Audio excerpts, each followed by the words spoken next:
get rid of all these books? Are people going to speak from here, Rabbi?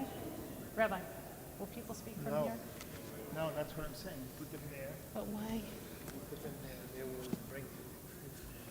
If they need, we'll assist. Still saying.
Interment will be at Mount Hope Cemetery.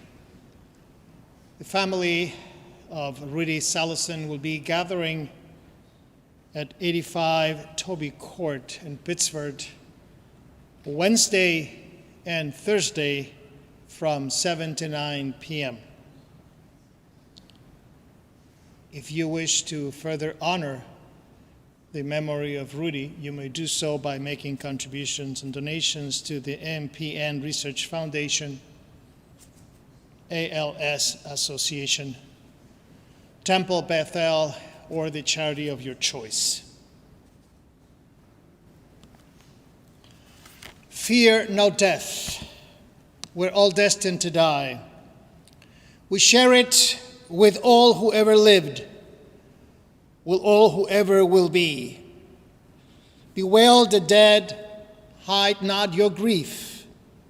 Do not restrain your mourning. But remember that continuing sorrow is worse than death. When the dead are at rest, let their memory rest and be consoled when the soul departs. Death is better than a life of pain, an eternal rest than constant sickness. Seek not to understand what is too difficult for you. Search not for what is hidden from you. Be not overoccupied with what is beyond you, for you have been shown more than you can understand. As a drop of water in the sea, as a grain of sand on the shore, are people's few days in eternity. The good things in life last for limited days, but a good name endures forever. O God, you redeem our souls from the grave. You are the rock of our salvation. Forsake us not in time of trouble, in days of distress and desolation. Help us to endure, O Lord, for we have placed all our hope in you. It is my honor to call upon Chazenet Elizabeth Berkey to recite and chant Psalm 23.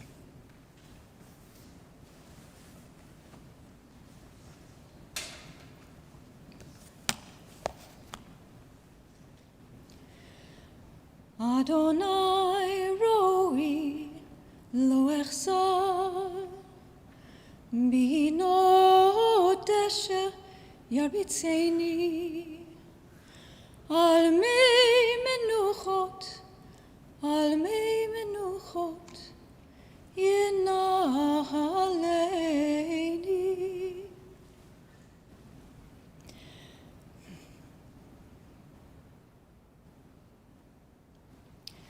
Nafshi yeshoveb, yancheni b'maglei tzedek, yancheni b'maglei tzedek, leman shemo. Gam kilech begeitz al mavet, lo hirora ki ata imadi. Shivtecha umishontecha hema yenachamuni.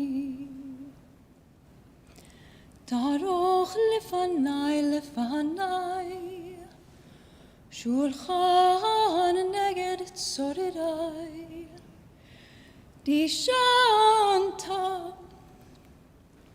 Bashemen roshi kosi revayam ach tov chesed yirefuni koyemei chayai veshavti bevit Adonai leorech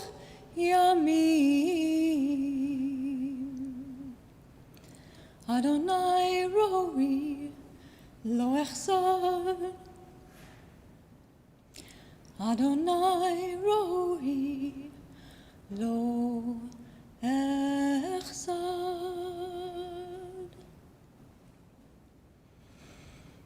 Adonai is my shepherd, I shall not want, giving me repose in green meadows, leading me beside the still waters to revive my spirit, guiding me on the right path, for that is God's essence. Though I walk through a valley of the shadow of death, I fear no harm, for you are with me. Your staff and your rod comfort me. You prepare a banquet for me in the presence of my foes. You anoint my head with oil, my cup overflows. Surely goodness and kindness shall be my portion all the days of my life, and I shall dwell in the house of Adonai forever.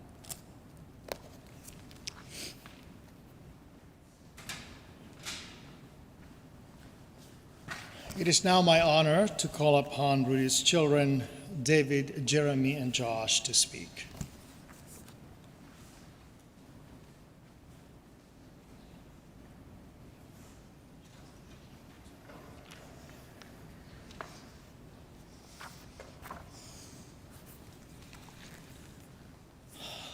Looks different from my bar mitzvah.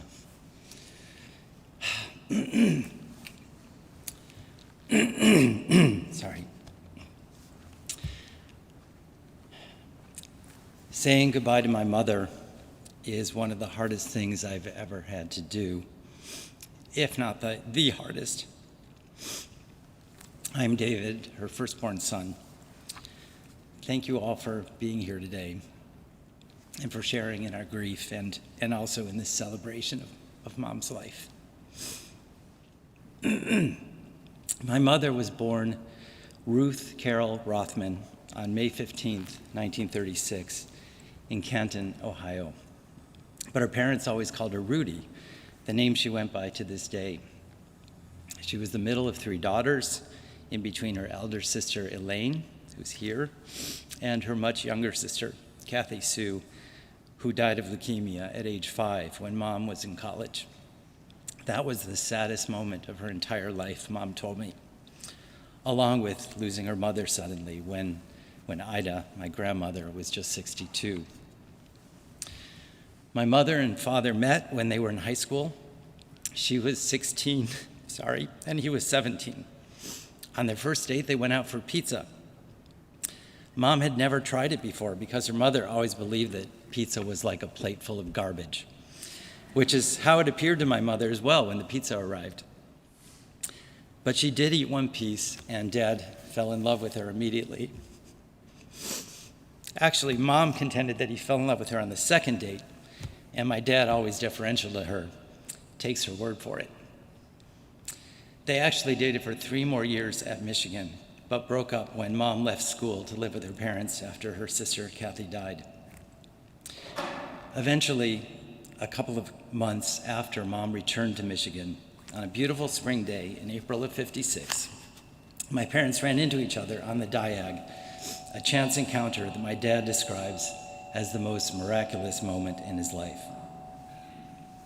A little feedback. 3 months later, they were pinned. After they were married on June 18th, 1957, my mother wanted to have children right away, but was persuaded by my dad to wait 1 year for his master's and then 3 more years until he completed his PhD. At which point they had me, and then Jeremy, and then Joshua. Those were the 3 happiest moments in my mother's life, she told me, each birth like a miracle. My mother became a Sunday school teacher here at Bethel and also a special education teacher at Brighton Schools. She helped so many children over the years. Let me read from one of the many letters of thanks she received from her middle school students. Dear Mrs. Salazan, thank you so much for the extra help in math. I'm doing a lot better because of you. You are the first tutor that I really ever liked. You taught me to have more self-esteem and to believe in myself. You deserve a lot of credit for helping students. I will miss you very much, and I hope in high school I will have a tutor just like you.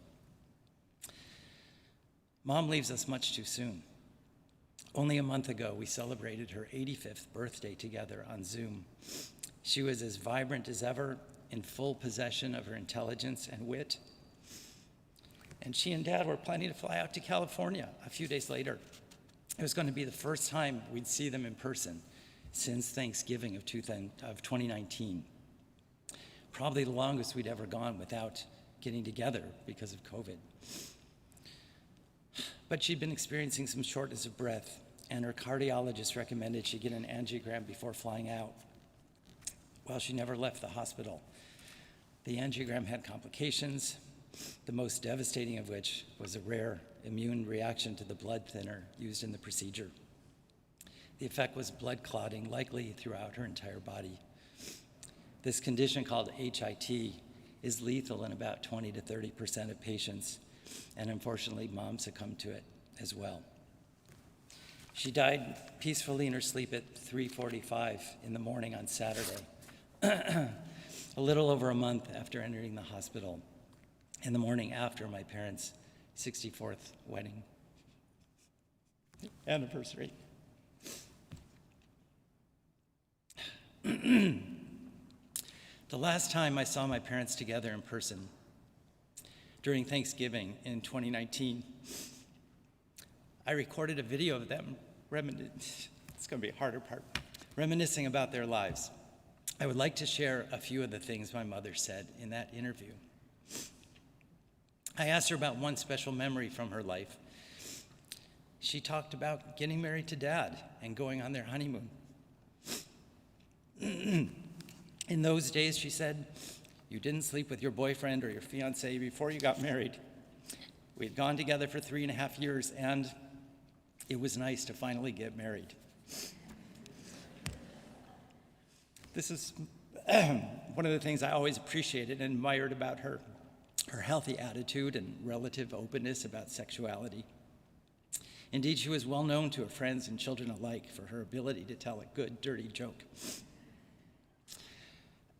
When asked the most important lessons she had learned in life, she replied, love, to give of yourself, that it's not things that matter, it's people that matter. Excuse me. It's helping others, not necessarily doing it so that others know you're doing it, but just doing little things to help others, giving unconditional love, and always being there for your partner. Words of wisdom, words to live by.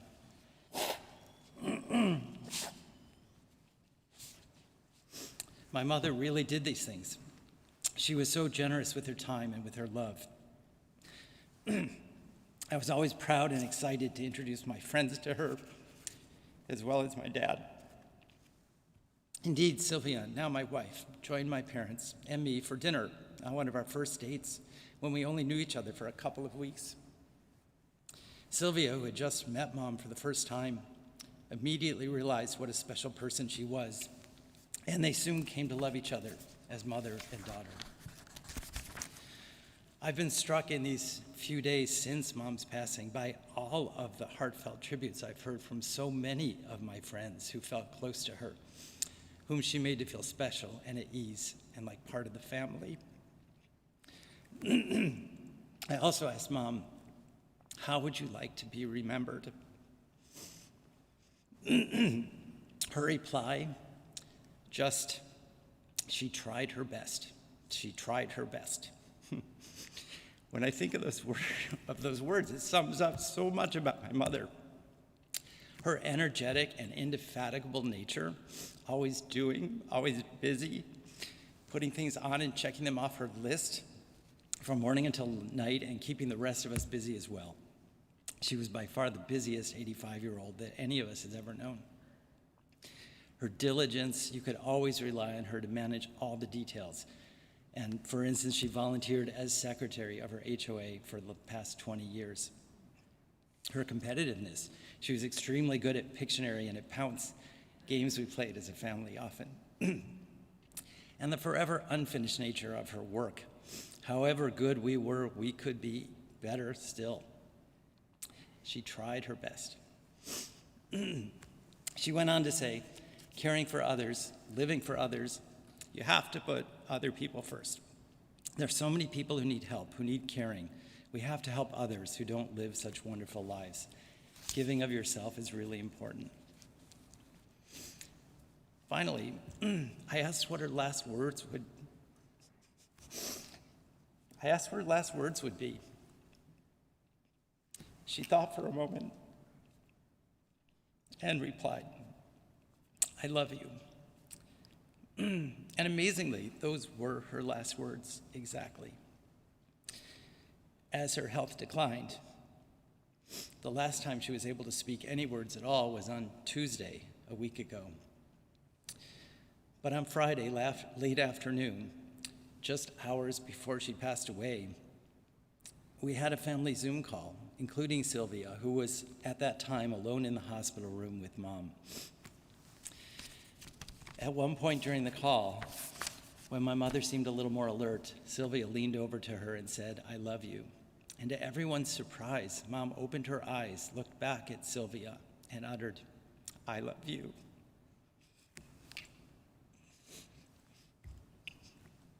Those are the last words she spoke, and I'm so thankful that we all heard them to take them in.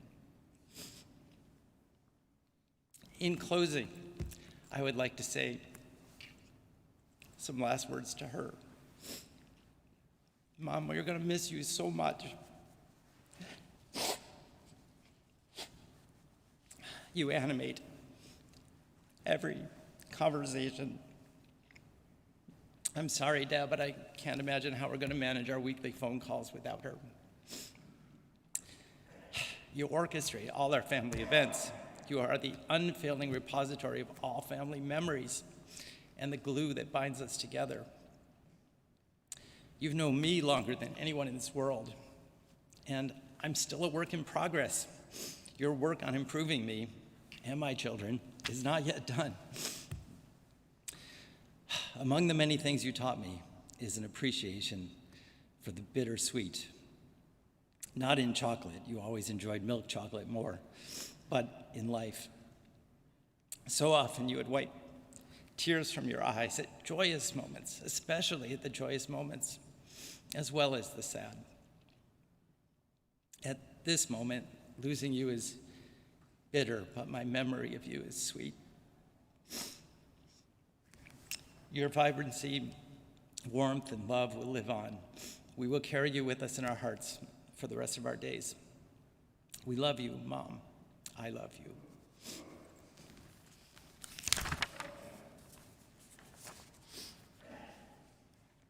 Thank you, David. It is my honor now to call upon Jeremy.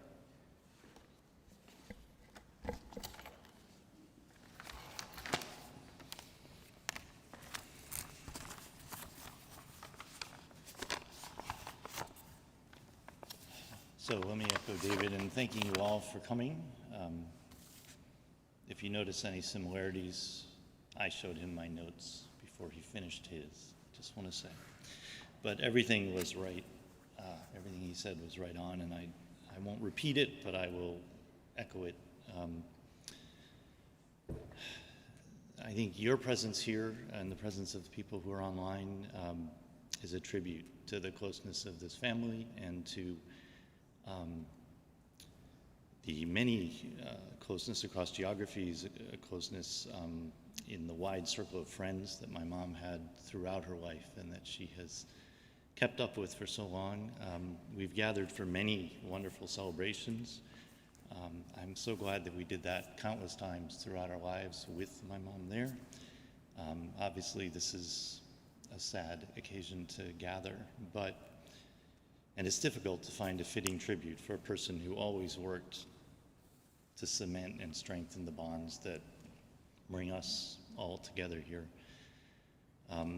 As David said, she always went out of her way to attend events, to visit family far and wide, and to bring us along, even from a young age, so that we could connect.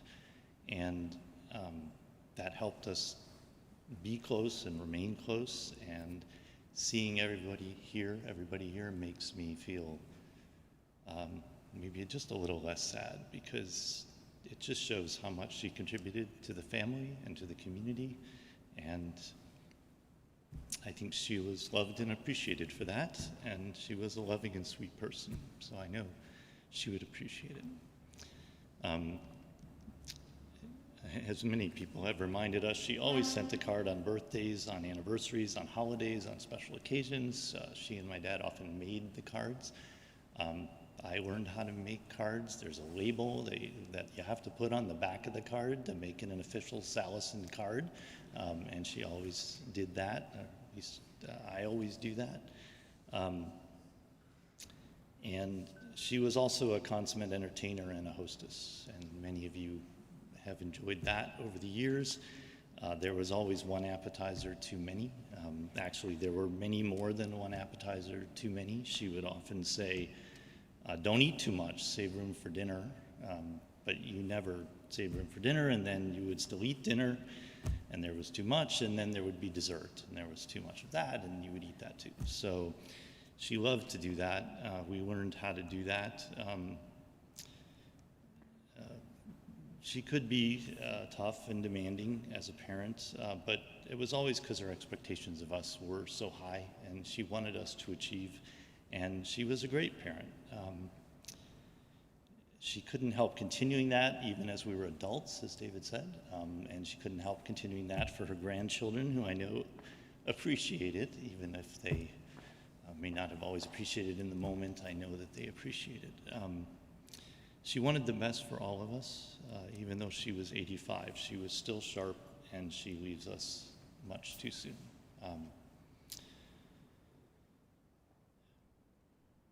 Maybe the most fitting tribute that I can give her, and that I hope to give her over the rest of my life, is to continue to connect and join as many celebrations as I can with family and friends. So I would just say keep the invitations coming. We'll consider Mom invited as well, and we'll hope that we feel her there. I think we will gather, and maybe we'll tell a dirty joke, although I don't know any. She was the only one who knew them. And at least we'll eat too much, and we'll remember her so she can be with us when we're there, and she'll be with us in spirit. So thank you again. Thank you, Jeremy. We now call upon Joshua.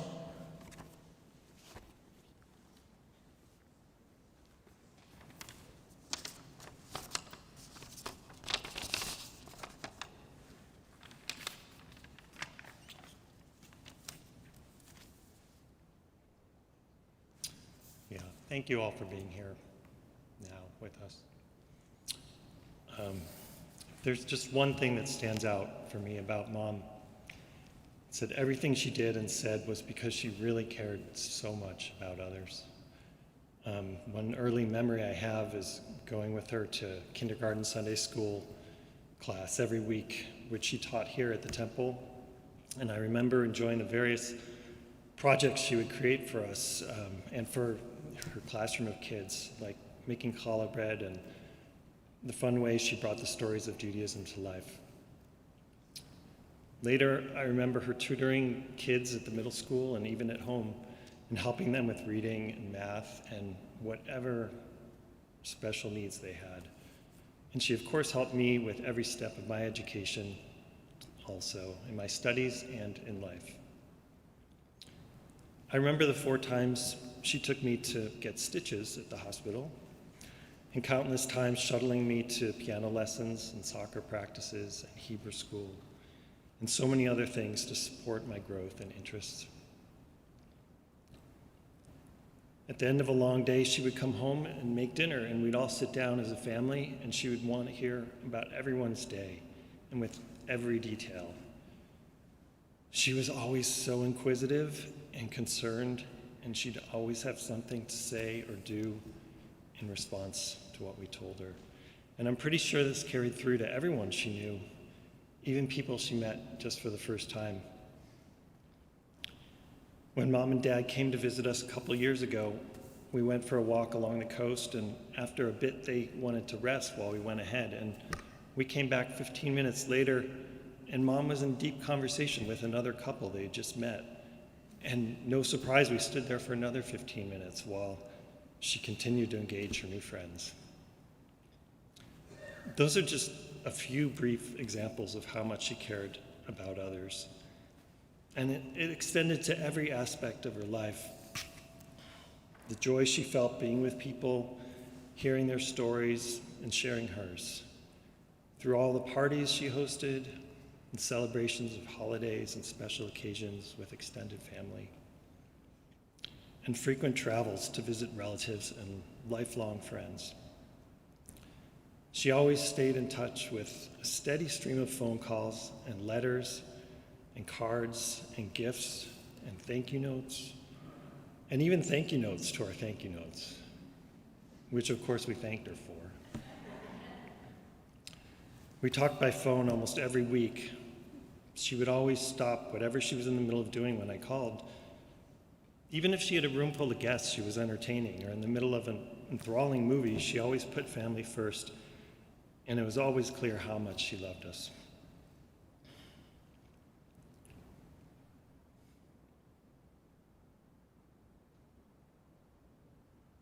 Two and a half weeks ago,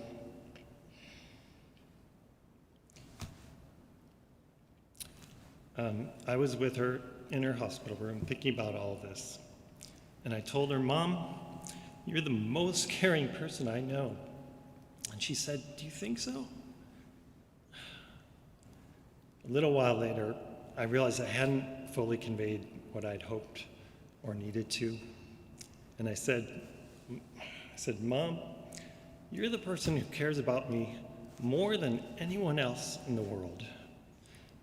And she quickly asked, she said, "More than Claire?" And I replied, "Yes, more than anyone." She was so giving and loving, and she always wanted the best for everyone. And though we lost her unexpectedly, she left me and all of us a beautiful example of how to care and help, share and give and love so much. A gift will always carry forward in her memory.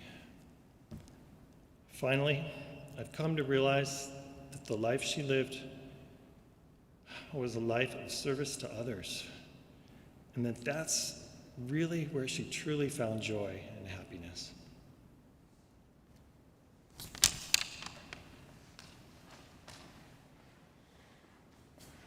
Thank you, Joshua. We now move to the niece and nephew, to the children of Elaine and Lenny Simon, to Jonathan, Kathy, Jennifer, and Elizabeth.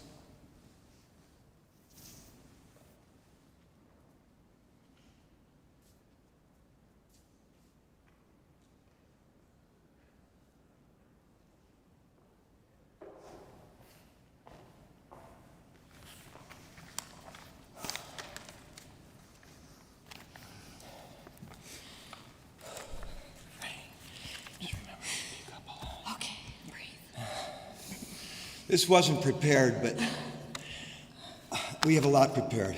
Not a lot. But I just want to say first, you can tell so much about a person by the family that person creates. The husband, the beautiful children, and their beautiful wives. I mean, you could just tell so much by that beautiful person and what she created here. What we most want to say about our Aunt Rudy is that she was all love. I know I can speak for my sisters in saying that we were all so lucky that Rudy and Jean decided to settle in Rochester. It allowed us to have Rudy in our lives for our whole lives. I was especially fortunate being born first in our family and well before Rudy and Jean started a family of their own. So for a while, I was the sole recipient of what seemed like an unlimited amount of love. I remember early birthday parties when Rudy and Jean decorated our basement on Rock Hill Road. They repapered walls with craft paper and drew all sorts of cartoons and animations. Maybe that's where David got a little bit of this. I don't know. I'm sure it was. And all the creativity. They transformed our whole lower floor into like a a birthday fantasy land. Aunt Rudy was like a second mom to us. David and I were born just 4 days apart, and so I spent a lot of time at their house and just loved being there in the playroom and with the train and with the orange kitchen and everything. She and Uncle Gene were always there for us Simon kids whenever we needed them. Aunt Rudy was our first grade Sunday school teacher here at Bethel. We were supposed to call her Mrs. Salison at Sunday school and Aunt Rudy at home. I could never keep this straight, so she would gently remind me that I could call her Aunt Rudy at home. Aunt Rudy was a master chef and baker. Whenever we celebrated holidays together, she and Uncle Gene arrived laden with baskets, bags, and platters filled with delicious food. We will all strive to duplicate her chocolate mousse pie and chopped liver variations. She was an incredible party planner and paid attention to every detail, from appetizer smorgasbords to beautifully set tables, usually with a pink flower arrangement in the middle. Every time we see the color pink, we do and will continue to think of Aunt Rudy. Aunt Rudy was the best hostess. She loved it when Mark and I and the boys, when they were smaller, would stay with them when we came to town. Even though I asked her not to fuss, she would always have a table ready with a beautiful breakfast spread over which we would have many a wonderful conversation, and we cherish those visits. Aunt Rudy cherished Uncle Gene, and she was so deeply proud of her children and grandchildren and nieces and nephews and great-nieces and nephews, and loved sharing their adventures and successes with all her friends and family. She loved being with family and friends, and she made everyone feel like they were a precious part of her life. Family meant so much to her, and everyone lucky enough to be part of her circle of family and friends knows that she cherished all of us as we cherished her. During this past year, my sisters and I received several care packages from Rudy and Jean, full of surprises. Many pictures from our family's early days and letters we wrote from camp. There was even a special one I wrote from Israel I completely forgot about that she sent. How many aunts and uncles saved piles of letters from their nephews and nieces? It's all love. I'm sure no one here is surprised to know Rudy did, because she loved us so. In reflecting on Rudy's life, we can honestly say that there was never a time where she let anyone down. She was always there for us. At every concert, sporting events, plays, she took every opportunity to celebrate all the joyous occasions, wherever, near and far. In times like this, people sometimes ask what they will miss most about a person. Rarely would the answer be everything. For our Aunt Rudy, our answer is everything. Her amazing smile, her infectious laugh, the way only Rudy could tell a joke, her baking, oh my, her crazy good baking, and her beautiful, precious, remarkable, all-loving soul.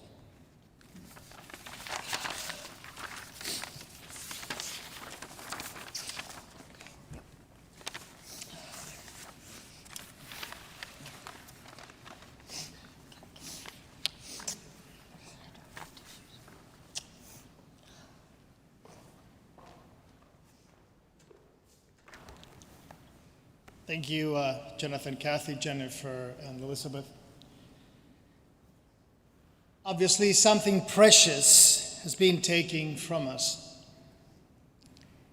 And we think about Rudy as if we have lost her. Instead of thinking of her as someone we have had for a long time,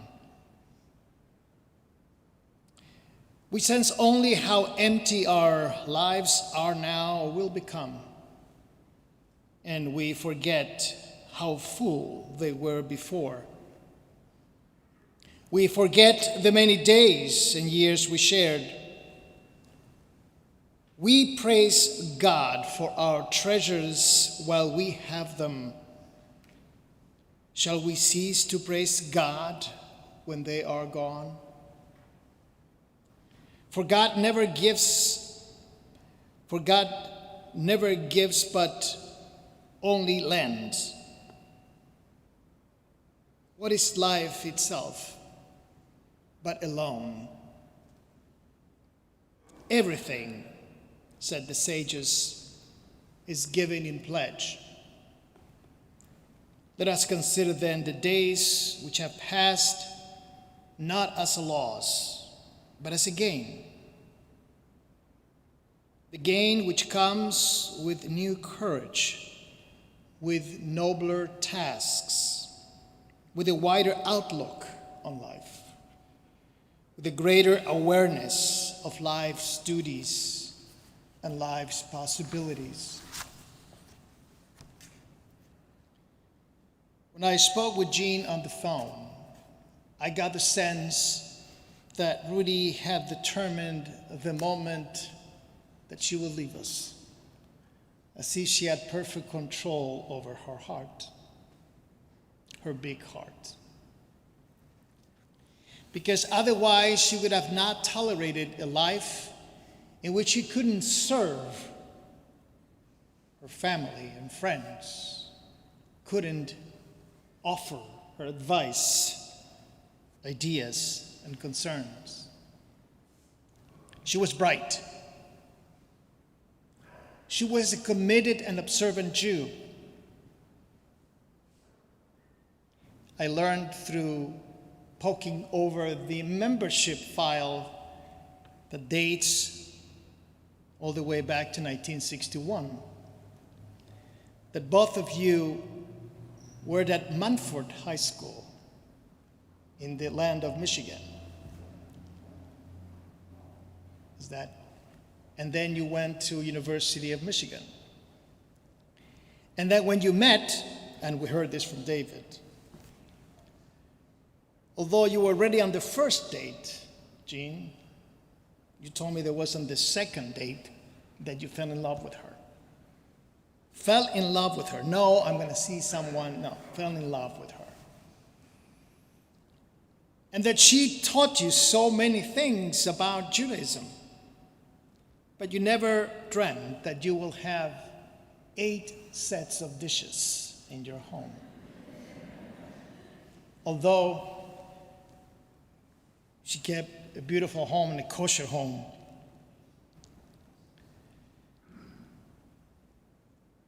I will have to tell that to my wife. Above all, she was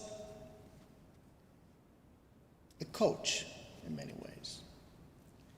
And we heard from the children how she helped build self-esteem on those students with special needs and how she was that great tutor.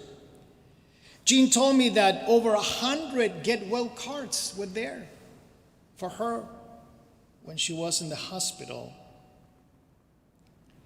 We learned how being a host was part of her DNA. She will never think of not opening her home for Passover. And she loved to have those parties and entertain people. We heard from Elizabeth that she was a great cook. All these incredible talents put together in someone that, compared to Jean, was not that tall. But I could see through her brown glasses how she paid attention to everything that went on here in the pulpit.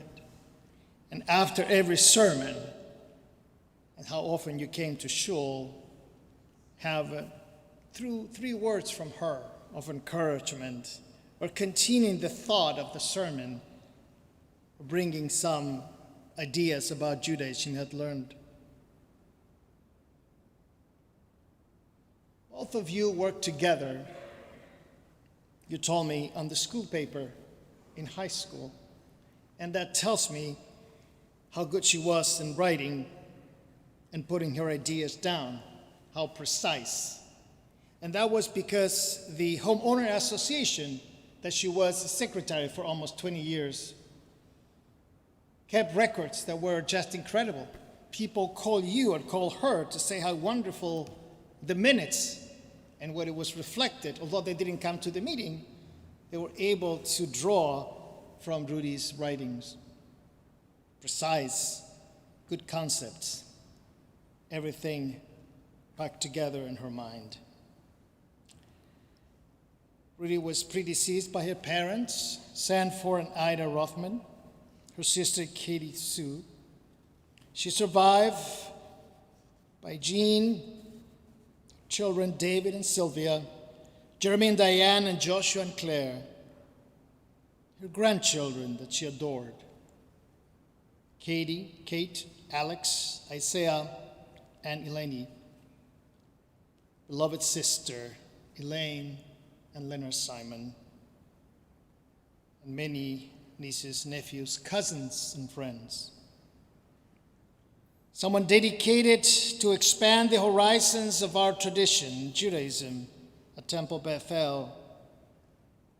Someone dedicated to offer the best of her mind and heart to her fellow human being. We're not saying farewell. We're appreciating how much she influenced us. Now, Rudy, you go to the realm beyond our vision. The love you have enkindled in us with your love remains to brighten the darkness. That love will ease the loneliness your parting has brought. We know not what lies beyond, but we despair not. For here among us, in minds awakened by yours, in spirits uplifted by yours, in hearts gentled by yours, you will continue to live, to be with us, and we will assure of your immortality. Henishmatat Ruda Betzora Chaim, with the soul of Rivka, Chana, Bat Simcha, Shimon, Vechaya, be bound up in the bonds of life eternal. And let us say all together, Amen. Kindly rise for the memorial prayer that her niece Elizabeth Berkey will chant.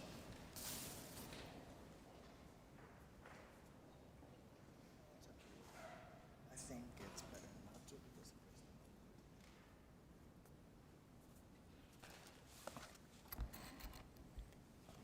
El Malei Rachamim, Shochin Bamromim, Amtzei Menucha Nechona, Tachat Kanfei Hashchina,